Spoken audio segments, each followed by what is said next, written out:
No one knows more about coming to the aid of failed businesses and trying to restore them than Wilbur Ross, the CEO of W.L. Ross and Company. He joins us now from Washington, and the question is the United States a failing business? You and I have talked about this before, Wilbur, and how you see the United States and what it needs.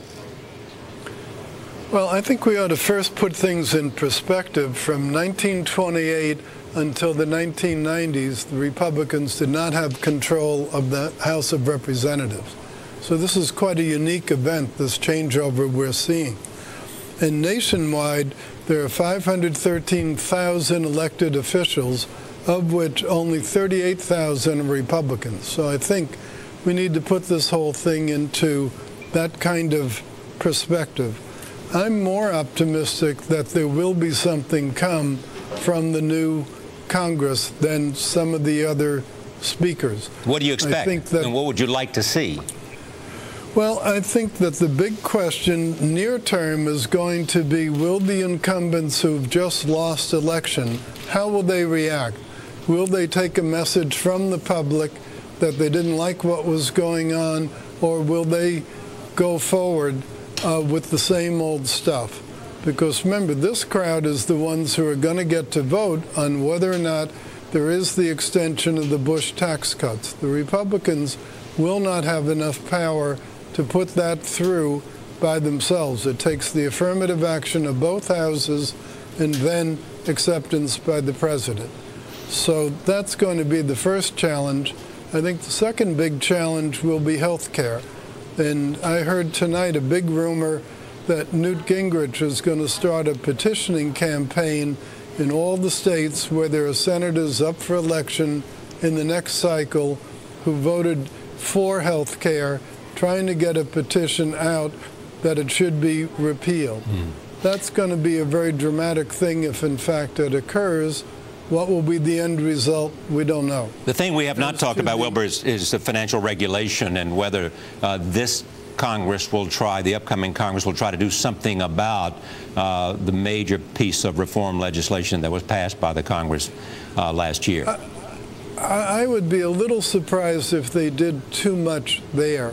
I don't think that the public in general was particularly transfigured by the Financial Reform Act. I think, first of all, the people don't even understand it. I think what people are worried about is jobs, houses, and the implication of health care.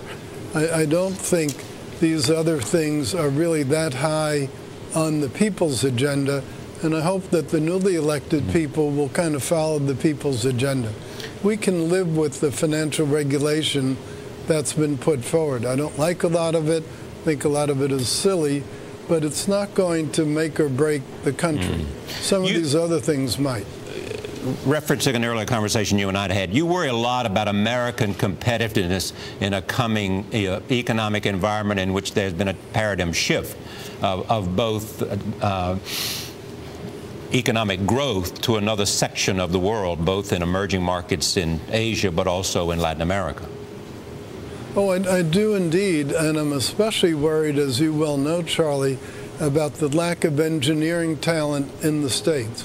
We graduate 1/7 as many engineers as the combined total of China and India. And a high fraction of the ones we graduate don't even stay here because they can't get visas. Instead of deporting engineering talent and importing their output, we should be importing engineering talent and exporting their output. So I think we have that part of immigration policy totally backward. We're also not spending enough, believe it or not, on R&D. The federally funded R&D budget now is lower than it was before the beginning of the Bush administration. So here you are as a businessman saying we need more investment in terms of R&D and in terms of research and development, as well as in terms of science and its contribution, and education, its contribution to our future. Absolutely, because our only hope is to continue with technological leadership. And one of the tragedies of this past administration, or the present administration, is that it's been talking about all the jobs that greening will create. Well, the truth is, China is the leader in wind technology because they really went about it. We're not. Well, and they're exporting a lot of it. We'll talk more about that. Wilbur, thank you very much. It's always a pleasure to see you.